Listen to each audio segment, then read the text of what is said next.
So taking a look at the exterior of the gun, it only has rear slide serrations. Why don't we put it in frame? Hey guys, Joe here, and in today's video we are taking a look at an FN57, which is a firearm I tried to film 2 weeks ago, but unfortunately the data got corrupted. So luckily I was able to get the gun back and we can do a review. If you're new to the channel, thanks for checking it out. Maybe consider getting subscribed down below. Use my Amazon affiliate links. It'll allow us to do more things on the channel, like maybe buy some of these things so that we can have them for testing and just plain old fun at the range.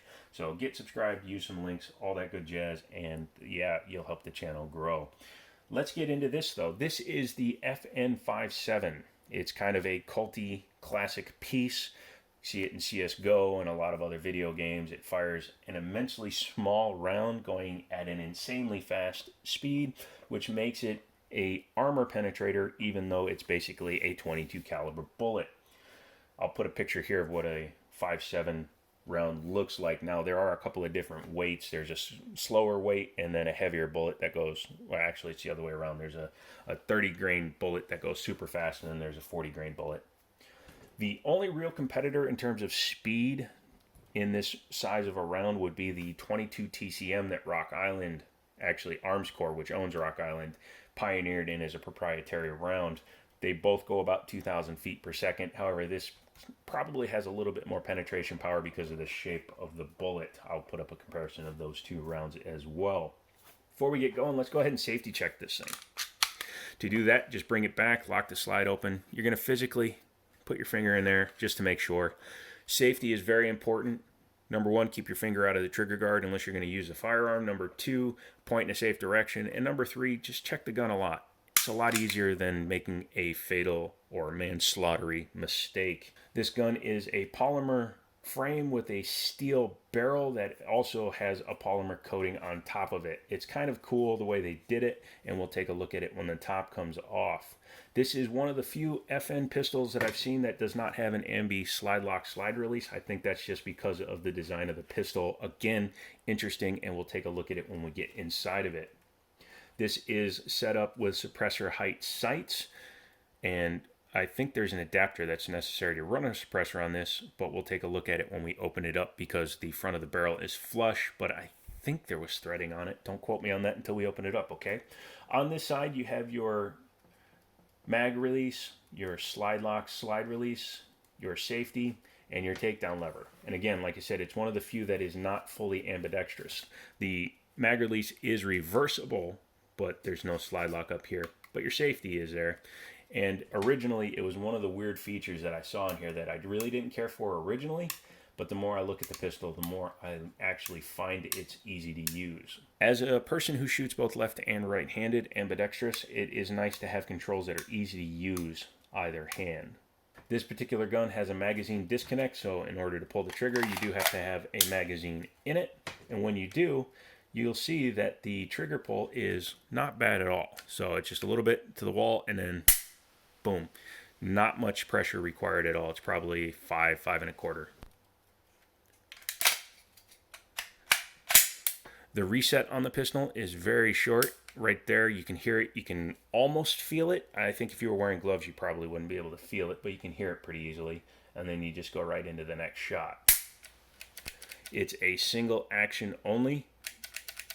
So once you have fired the pistol, it does not reset and does not give you double strike capability. So if you have a round that doesn't go off, you will be racking the slide.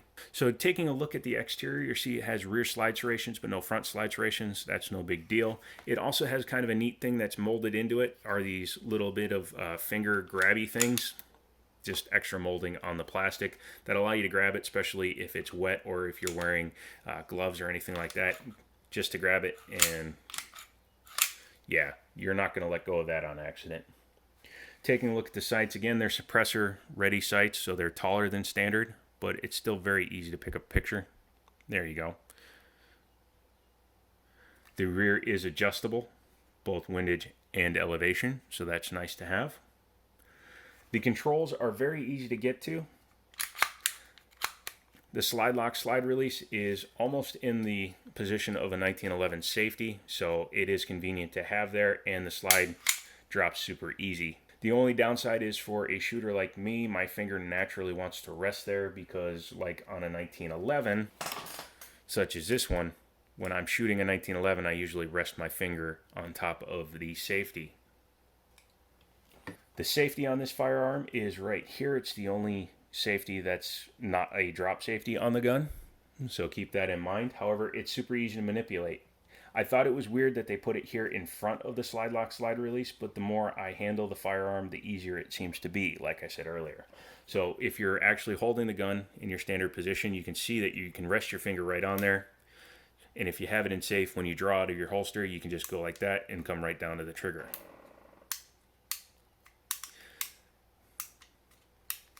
And on this side, you can manipulate it with your other hand just as easily.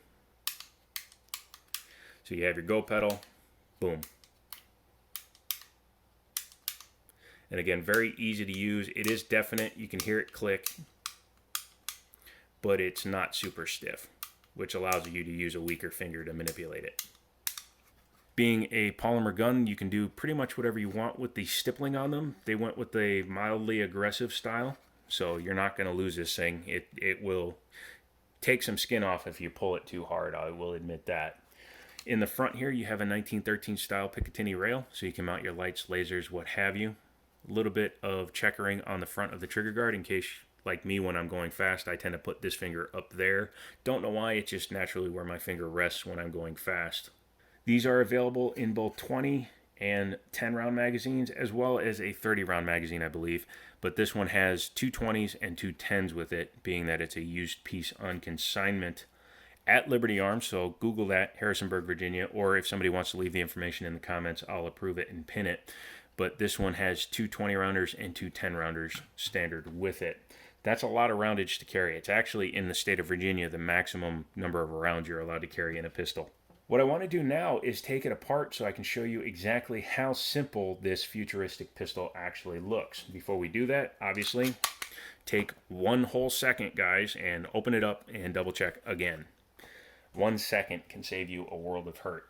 Once you do that, go ahead and drop the slide. You're going to pull it back just slightly, kind of like you were taking down a Glock. However, it's a little bit of a different takedown style. You'll see that right there. You need to get in there, pull it back all the way, and then you can just push the top off the gun. Super simple. It's just a very simple retention mechanism, but it works fine. As you can see, you now have your barrel and slide assembly, which you can go ahead and push forward and pull your barrel out. This is what I was talking about, how it is a futuristic style pistol, but it is not very complicated. And looking at this one, it does not have a threaded barrel, so I'm not 100% sure how you would mount a suppressor on there. Let me know down in the comments if you have one. If you have a picture, let me know. But yeah, as you can see, this is pretty much a blowback style, although it does have a locking block down here. But yeah, the spring is actually incorporated and locked onto the barrel, which is nice because it makes it easier to service. Taking a look at the inside of the slide, you'll see that it is actually a polymer-coated steel slide. So it's a steel slide inside, and then the polymer coating on the outside is just to just make it fit the gun better. Otherwise, it really isn't necessary because everything rides inside of this metal insert. You could take the sheathing off and still run the gun. Taking a look back here, you'll see it has no drop safety, no other safeties than the one external safety that it has. You'll also notice that there's an extra large space here between the back of the firing pin and the back of the gun, because taking a look at the frame, you will see that is a hammer. This is a hammer fired gun, not a striker fired gun. It just happens to have a shrouded hammer. No big deal. That's perfectly fine. I'm sure it works very well. These guns are touted to be very reliable, and they seem to run very well from everything I've ever seen. Looking inside, you'll see you got your ejector there. You have your trigger bar here, which comes across, goes back here to a spring under here, which is connected to the hammer. The rail system is a little bit different on this gun. As you can see, it has one single rail here, and it is made out of metal, and then two rails back here that the slide rides on. So there's nothing here in this part. That's why it's so easy to take it apart. Otherwise, it's a pretty simple build. You have to knock out pins to take the fire control group out, which is standard on most firearms. Glocks are the same way. I think only the SIG 320 and a couple of older guns like the Tokarev 33s, TT 33s had just fully removable fire control groups. But yeah, overall, it's in very good shape. It is used, but it wasn't fired much. I know the guy that owned it. He does not shoot his firearms extensively. He just shoots them to see if he likes them, and then if he doesn't like them, he gets rid of them. So let's go ahead and put the barrel back in. Pretty simple. You just put it in, push it down a little bit, and it will lock into place. Yeah, 3 pieces in your field strip. That's very convenient. Okay, so you'll take your frame, you'll take your slide, you're going to line it up right here so that the rear of the gun is lined up with the rear slide rails, guide rails, and then what you need to do is grab the takedown lever and pull it back so that the front of the gun will actually sit flush. Otherwise, you can see it sitting up a little bit. Once you do that, you just literally, that's it, and the gun is back together. Magazine disconnect on this one, so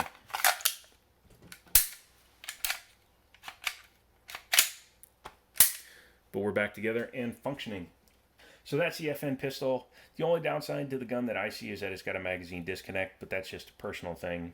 Most of my guns that I've had that had magazine disconnects, I usually take the magazine disconnect out. Again, personal preference. What you do is up to you. Be safe. Check your local laws. Don't do something illegal, guys. If you're interested in this pistol, check out Liberty Arms. They're in Harrisonburg, Virginia. Just Google it. I can't put all their information here, otherwise it gets demonetized and you'll never see this video anyways. But give them a call. Tell them that you're interested in this. This is Tuesday the 4th. It is still in stock as of today. Who knows what will happen tomorrow, but get a hold of them. Tell them what you're looking for. Distributors are not even putting their inventory online. They're just calling their account stores and saying, hey, I've got these guns. Do you want them? So not 100% sure what's going to be coming, but there's always stuff coming. Put your name on a list. If you put your name on the list, make sure you buy the gun when it comes in, because in the times we're currently in, it's difficult to get guns, so don't waste your local gun monger's time. Okay, good. Use my Amazon affiliate links. Get subscribed. If you're not, hit that like button. Don't hit the dislike button, or hit the dislike button. Dislike button doesn't like you anyway, so do what you're going to do with that. Hit the red button to subscribe. Tell all your friends. Let's get over 5,000 before the end of the year, which should be easily doable at the rate we're growing. And then I can actually afford to start buying some of these things, taking them out to the range once ammo comes back in stock and the gun range opens, and we can do some video shooting. I have a few planned. I want to take some noobs out and show them how to shoot and see how some video game like Call of Duty players and things like that react when they fire a gun for the first time. So look forward to that. Other videos are coming. Thank you so much for checking this one out. I'm Joe. This is the Jiminy Show, and as always, I'll talk to you later.